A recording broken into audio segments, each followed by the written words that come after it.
Selamat sore semuanya, Shalom. Shalom. Oke, selamat sore menjelang malam buat Bapak Ibu Saudara yang hadir baik secara ragawi maupun saudara yang hadir secara daring. Di mana? Kameranya yang ini ya? Betul ya? Oke, saya nggak bisa melihat saudara dada-dada, saya dengan iman percaya saudara dada-dada. Oke, sebelum saya menyampaikan firman Tuhan, saya mau boleh kalau berkenan Bapak Ibu yang adalah guru boleh bangkit berdiri. 1, 2, 3.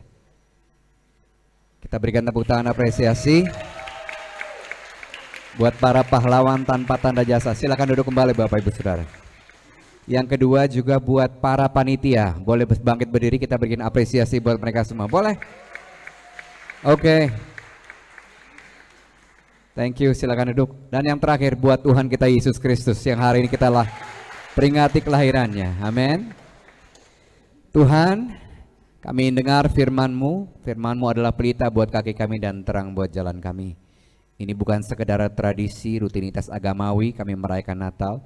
Hamba-Mu berdoa Engkau menitipkan pesan yang begitu pribadi buat setiap kami, baik yang hadir secara langsung maupun yang menyaksikannya secara daring. Roh Kudus ambil alih waktu-waktu ke depan. Setiap kami menerima pesan datang daripada surga. Dalam nama Bapa, Putra, dan Roh Kudus. Dalam nama Yesus Kristus Tuhan. Dan semua yang siap menerima firman-Nya berkata, amin. Judul pesan Natal hari ini adalah Cinta Kasih Kristus yang Menggerakkan Persaudaraan. Saudara, manusia tidak diciptakan untuk bisa hidup tanpa kasih. Salah satu kebutuhan dasar manusia adalah untuk dikasihi. Itu sebabnya saudara dan saya, seberapapun usia kita, kita mencari-cari kasih. Saking hausnya manusia akan kasih, terkadang kita mencari-cari kasih di tempat yang salah. Akhirnya kita mungkin keluar masuk hubungan yang salah demi mendapatkan cinta sejati. Ini gak berlaku tentunya buat Bapak Ibu Saudara yang sudah menikah, atau mungkin masih berlaku. Dan manusia seringkali mendefinisikan kasih sebagai perasaan. Itu sebabnya ada istilah ini Bapak Ibu Saudara, fall in love, jatuh cinta. Padahal dalam kenyataannya kesejatian kasih itu terlihat ketika ada dua orang, terutama dalam pernikahan, dua orang ini stay in love, tetap mengasihi. Dan dunia berusaha untuk memuridkan kita dengan melalui berbagai macam media, sehingga kita mungkin mencari the feeling, perasaan kasih itu. Akhirnya kita lebih menyukai the idea of love, ide jatuh cinta, ketimbang memutuskan untuk tetap mengasihi. Kalau saya katakan memutuskan untuk tetap mengasihi, ini juga berlaku di luar konteks suami dan istri. Orang tua tetap mengasihi anaknya, kakak tetap mengasihi adiknya, dan sebagainya. Karena ide jatuh cinta itu ternyata sangat berbeda dengan realita memutuskan untuk tetap mengasihi apapun yang terjadi. Ya apa ya? Betul ya? Ini boleh dijawab loh, ya apa ya? Ya. Yang menunduk kayaknya either lagi cek Instagram, lihat handphone, atau memang lagi lihat ayat. Nggak apa-apa, it's okay. Love is not a feeling but a person. Kasih itu bukan perasaan tapi seseorang. Semua katakan seseorang. Itu sebabnya Allah Bapa mengirimkan Yesus sebagai wujud dari kasih Allah kepada dunia ini. Yohanes 3:16 sudah hafal di sekolah minggu. Karena Allah begitu mengasihi dunia, mengasihi manusia di dunia ini, sehingga Ia memberikan anaknya yang tunggal, supaya setiap orang yang percaya kepadanya tidak binasa melainkan mendapat hidup sejati dan kekal. Tuhan mewujudkan kasih-Nya dalam rupa seorang pribadi, yaitu Yesus. Itu sebabnya saudara, hidup yang sejati berawal ketika saudara dan saya menemukan pribadi kasih yang sejati. Karena kasih itu bukan sekedar perasaan atau sebuah ide, tapi kasih adalah seorang pribadi. Kasih yang sejati hanya dapat kita temukan dalam diri Sang Maha Kasih dan bukan manusia. Yohanes 4 ayat 1 sampai 19. Izinkan saya membahas perikop ini khususnya tentang percakapan Yesus dengan seorang perempuan Samaria. Ayat pertama.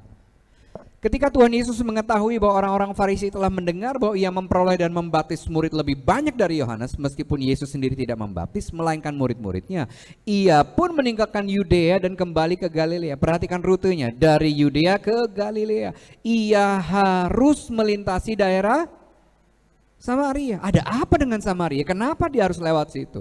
Maka sampailah Yesus ke sebuah kota di Samaria namanya Sikar, dekatannya yang diberikan Yakub dulu kepada anaknya Yusuf. Di situ terdapat apa? Sumur Yakub. Saya minta saudara baca supaya nggak tertidur. Tapi kalau sampai tertidur, it's okay. Ya, karena dalam hadirat Tuhan ada damai sejahtera. AC-nya juga puji Tuhan cukup dingin di tempat ini. Betul ya? Di situ terhadap sumur Yakub, Yesus sangat letih oleh perjalanan, karena itu ia duduk di pinggir sumur itu. Hari kira-kira pukul berapa saudara?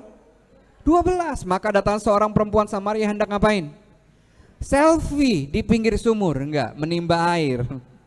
Hari itu belum ada selfie. Kata Yesus kepadanya, berilah aku minum, sebab murid-muridnya telah pergi ke kota beli makanan. Waktu itu belum ada ojol, jadi murid-muridnya perlu pergi ke kota beli makanan. Maka kata perempuan Samaria itu kepadanya, masa engkau seorang Yahudi minta minum sama aku seorang Samaria? Sebab orang Yahudi tidak bergaul dengan orang Samaria.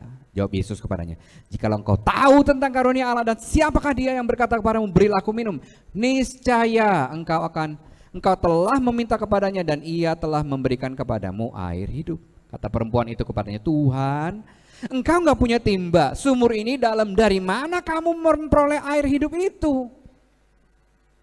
12. Adakah engkau lebih besar daripada bapa kami Yakub, yang memberikan sumur ini kepada kami dan yang telah minum sendiri dari dalamnya, ia serta anak-anaknya dan ternaknya? Jawab Yesus kepadanya, baca sama-sama yuk, 3, 4. Barang siapa minum air ini haus lagi, tetapi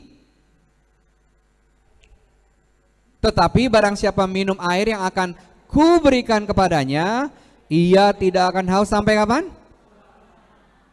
Lagi, lanjut. Sebaliknya, air yang akan kuberikan kepadanya akan menjadi di mana? Di dalam dirinya, yang terus-menerus memancar sampai kepada hidup yang kekal. Saya bacakan buat saudara. Kata perempuan itu kepada Tuhan, berikanlah aku air itu supaya aku tidak haus dan tidak usah datang lagi ke sini untuk menimba air. Siang-siang bolong pula, kata Yesus kepadanya, pergilah, panggillah suamimu dan datang ke sini. Kata perempuan itu, aku nggak punya suami. Yesus bilang, tepat katamu, engkau nggak punya suami, sebab kamu sudah punya 5 suami, yang sekarang sama kamu TTM. Dalam hal ini kamu berkata benar. Kata perempuan itu kepadanya, Tuhan, nyata sekarang padaku bahwa engkau adalah seorang nabi. Nah, saudara, mari kita cermati sejenak interaksi dan percakapan Tuhan Yesus dengan perempuan Samaria ini. Yang terjadi dalam perjalanan Yesus dari Yudea ke Samaria. Kelihatan ya, cukup gede ya, Yudea ke Samaria. Yang samar-samar yang bagian warna kuning itu. Yudea ke Galilea. Yudea yang paling bawah ke Galilea dan harus lewat Samaria. Mayoritas orang Yahudi di zaman itu biasanya memakai rute tradisional, yaitu melalui wilayah seberang Yordan. Ya. Nih, titik-titik ini nih, biasanya nggak perlu lewat Samaria. Entah kenapa, tapi Yesus merasa perlu lewat kota Samaria. Ini alasannya. Orang Yahudi benci orang Samaria karena mereka bukan murni orang Yahudi, melainkan ras campuran. Jadi orang Yahudi menganggap orang Samaria itu sebagai pengkhianat bangsa. Nah saudara, terlepas dari apa yang berlaku di masyarakat Yahudi, Yesus memilih untuk tidak hidup dengan patron-patron atau pantangan sosial itu. Itu sebabnya ayat 4 bilang ini, Yesus harus melintasi daerah Samaria. Bukan karena jaraknya lebih pendek ketimbang rute tradisional, Tapi karena Yesus tahu ada orang yang perlu dengar akan dia, dan untuk Yesus bisa menjawab kebutuhannya akan kasih, yaitu perempuan Samaria ini. Berita Natal hari ini buat setiap saudara dan saya. Yesus akan memakai rute apapun untuk berjumpa dengan saudara. Yesus akan memakai segala macam cara untuk menyatakan, anakku, aku tetap mengasihi engkau. Roma 5 ayat 8, tetapi Kristus mati untuk kita ketika kita masih orang berdosa yang memusuhi Allah. Dengan begitu Allah telah menunjukkan bahwa Ia sangat mengasihi kita. Jadi jangan sampai ada yang berkata atau berpikir bahwa dosa saudara membuat Tuhan kurang sayang sama saudara. Kata siapa? Teologi mana itu? Gak ada yang saudara bisa lakukan untuk membuat Tuhan lebih sayang sama saudara. Persepuluhan saudara makin gede pun kasih Tuhan sama. Yang setuju dengan saya bilang amin. Saudara gak ngasih persembahan pun Tuhan tetap sayang sama saudara. Tuhan berbuat dosa atau tidak berbuat dosa, kasih Tuhan tetap sama besarnya buat saudara. Setibanya Yesus di kota Sikar di Samaria, di situ terdapat sumur apa tadi namanya? Sumur Yakub. Dapat iPhone 13 yang masih ingat. Dibeli oleh bapak dokter nanti. Bapak dokter kemana? Yang terletak di tanah milik Yakub semasa dia hidup. Nah, sumur ini saudara tidak bersumber dari mata air karena memang gak ada sungai di daerah Sikar dan seluruh Samaria. Air di sumur Yakub itu ternyata berasal dari resapan air hujan dan embun yang dikumpulkan masuk ke dalam sumur. Dalam budaya Yahudi, air ini disebut ini saudara, air mati. Karena enggak berasal dari mata air. Ayat ke-7, datanglah seorang perempuan Samaria hendak menimba air. Saudara, di zaman itu lokasi sumur tuh hampir selalu jauh. Ada di luar kota bahkan. Itu sebabnya kebiasaan orang-orang menimba biasanya di kala matahari lebih bersahabat. Kalau enggak pagi banget atau sore. Dan biasanya karena tempatnya jauh, mereka datang berkelompok. Mungkin saya bayanginnya sambil bantu-bantu angkat embernya. Tapi yang menarik, siapa yang masih ingat wanita Samaria ini justru menimba pukul berapa tadi? Pukul 12. Ada alasan kenapa dia siang bolong. Jangan-jangan dia menghindari orang-orang yang tahu udah punya 5 suami dan 1 TTM. Jangan-jangan, benar gak saudara? Rempong banget. Udah jaraknya jauh, siang bolong pula. Tapi Yesus menemui perempuan ini. Dan sekarang Yesus tahu kenapa dia harus lewat Samaria. Terlepas dari keletihan Yesus berjalan jauh, Yesus mendahulukan kepentingan wanita ini. Dan Yesus bisa saja cari minum sendiri, tapi Yesus memilih untuk meminta air dari wanita Samaria ini dengan sebuah tujuan. Rasa haus Yesus sebetulnya hanya cuma jadi alat untuk ia bisa menjawab kehausan rohani yang wanita ini miliki. Padahal secara tradisi Yahudi, seorang rabi, seorang guru gak boleh ngomong sama perempuan di depan umum. Bahkan juga gak boleh ngomong sama istrinya sendiri di depan umum. Gak biasa banget bagi seorang Yahudi di masa itu untuk minta bantuan atau menerima minuman dari cangkir seorang perempuan Samaria pula. Itu double, pelanggaran double. Udah mintanya sama orang yang gak setaraf dengan dia, mintanya muhrimnya beda pula. Bahkan murid-murid Yesus ini rada kepo. Makanya ayat 27 bilang gini, pada waktu itu datanglah murid-muridnya dan mereka heran. Rabinya sedang ngobrol-ngobrol sama perempuan. Tapi tidak seorang pun yang berani berkata, apa yang kau kehendaki atau apa yang kau percakapan ini. Gak beranilah, dikutuk jadi kodok mereka. Yesus mempertaruhkan posisinya sebagai rabi demi menyelamatkan wanita ini. Yesus mempertaruhkan, mengorbankan gengsinya demi menjawab kehausan kasih dari wanita ini.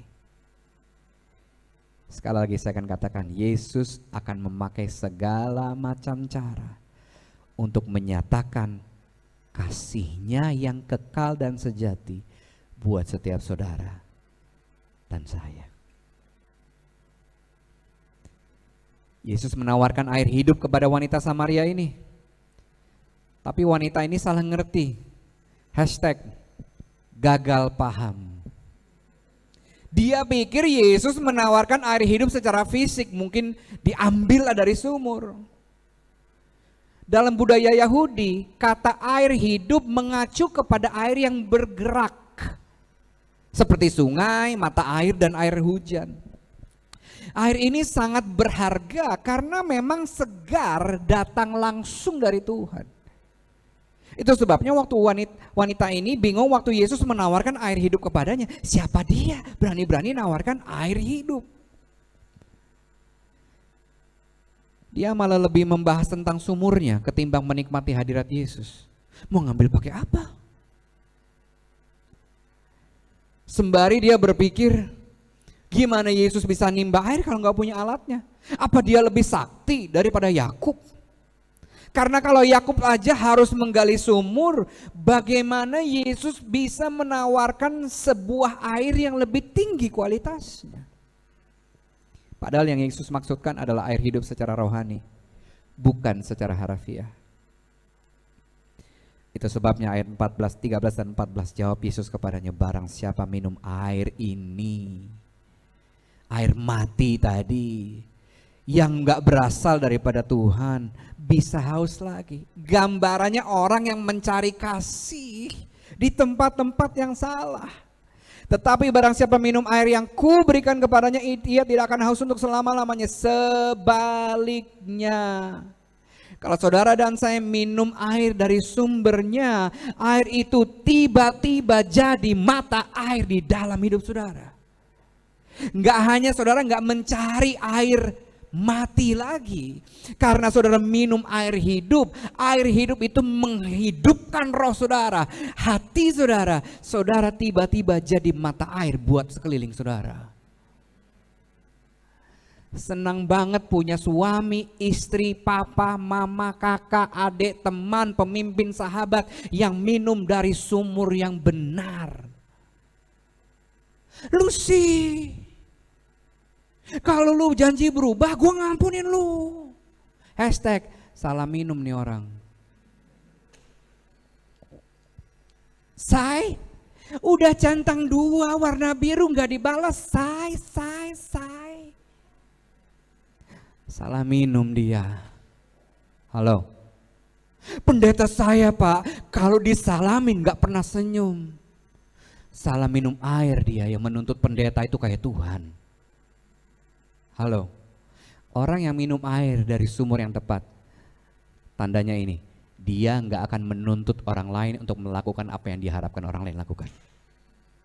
Ada amin? Amin saudara? Saya sungguh berharap pesan ini sampai kepada saudara. Itu sebabnya saudara, love is not a feeling but a person.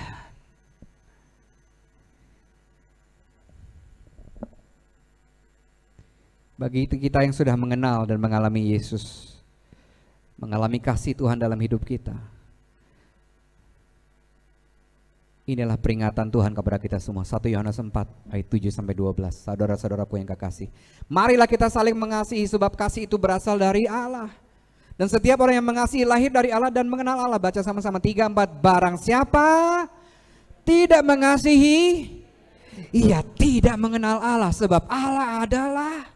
Tapi Bapak gampang khotbahnya, Bapak nggak tahu apa yang kesalahan suami istri saya buat Pak. Mama mertua saya Pak, OMG Pak. Sayangnya di sini nggak ada tanda bintang dan bilang ini syarat dan ketentuan berlaku. Nggak ada. Nggak ada. Barang siapa tidak mengasihi, ia tidak mengenal Allah, titik. Karena Allah adalah kasih. Dalam hal inilah kasih Allah dinyatakan di tengah-tengah kita.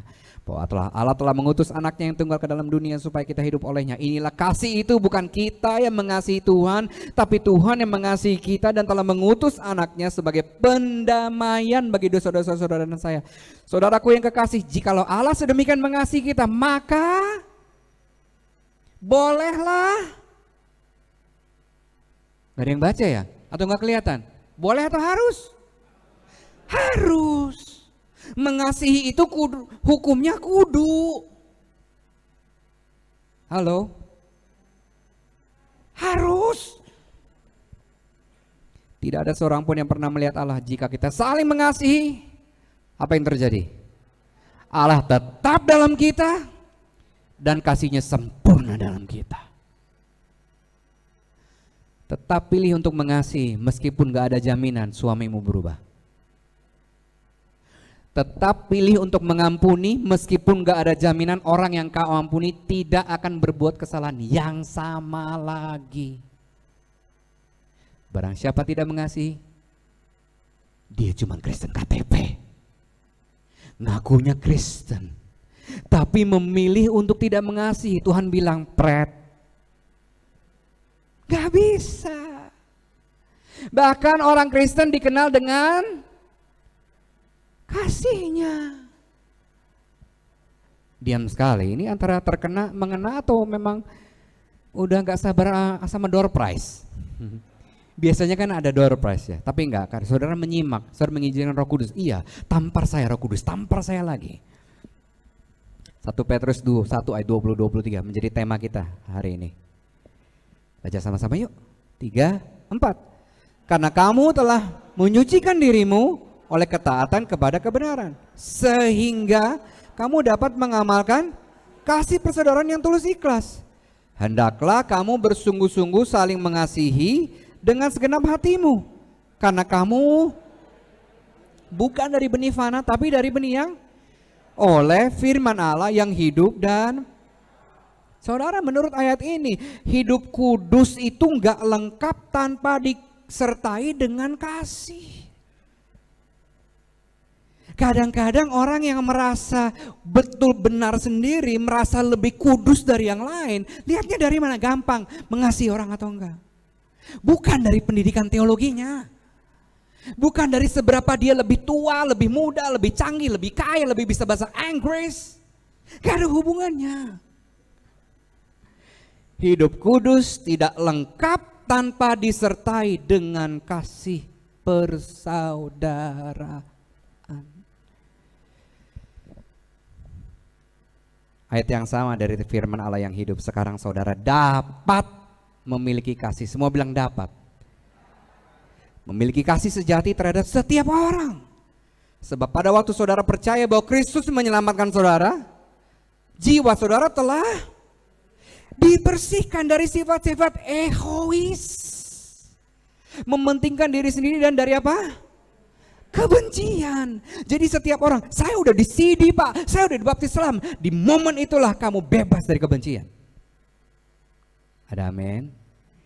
Gak ada tapi-tapi lagi. Tapi Pak, gak ada tapi lagi. Halo? Amin saudara? Bagi setiap orang yang menjadikan Yesus, mengaku bahwa Yesus adalah juru selamatnya, saudara sudah dibersihkan dari sifat mementingkan diri sendiri. Saudara sudah dibersihkan dari rasa kebencian. Bagian saudara adalah ini, jangan salah minum. Kalau satu hari saja setiap saudara harus minum secara fisik 2 liter per hari, bagaimana dengan manusia rohani saudara? Pertanyaan saya, jawab dengan jujur, gak perlu ngangkat tangan. Apa yang saudara minum hari-hari ini buat rohmu? Apa kata Tuhan? Atau apa kata netizen plus 62? Di mana di atas langit masih ada netizen. Kasih Tuhankah yang kau minum? Atau engkau mencari kasih dari tempat-tempat yang salah? Makanya gak heran ada anak-anak muda yang keluar masuk hubungan yang salah. Kasih bukan perasaan, kasih seorang pribadi.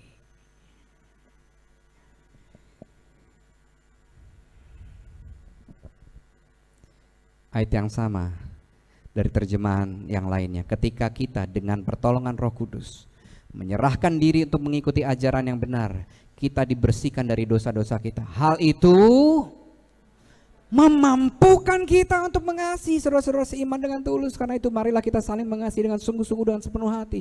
Sebab kita sudah menjadi manusia yang baru, kita sudah dilahirkan kembali karena menerima firman Allah, bukan kata orang. Dan firman itu bertumbuh dalam hati kita. Firman Allah tidak mungkin binasa dan tetap berlaku selama-lamanya. Sebentar lagi saya selesai, yang tidur boleh bangun. Biar gak malu-malu banget lah. Kalau di rumah tidur terserah. Natal adalah ungkapan kasih Allah Bapa kepada seluruh umat manusia. Gak peduli agamanya apa di KTP-nya. Karena manusia gak bisa menyelamatkan dirinya sendiri. Itu sebabnya Allah Bapa mengirimkan juru selamat. Karena perbuatan baik saudara, titel saudara, kekayaan saudara tidak bisa menyelamatkan saudara. Gak bisa. Pelayanan saudara pun gak bisa menyelamatkan kita. Saudara gak bisa membalas kasih Tuhan, bukan? Bisa gak kita balas kasih Tuhan? Boleh jawab saya. Bisa gak? Bapak Ibu di atas bisa gak? Enggak. Yang di bawah bisa gak? Gak bisa. Tapi yang bisa kita lakukan, kita bisa meneruskan kasih Tuhan kepada yang lain. Nggak bisa payback, tapi bisa pay forward. Nggak bisa mengembalikan seutuhnya, tapi kita selalu punya kendali untuk memberikan, meneruskan, terutama kepada orang yang menurut kita tidak layak untuk kita kasih. Jangan senggol orangnya. Siapa orang itu?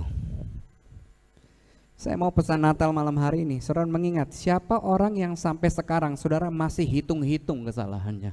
Nih kalau nggak karena dia nih yang ngomong gua tadi, apa namanya, yang di drama tadi, dibilang apa tadi sebutannya baper bener tadi ya.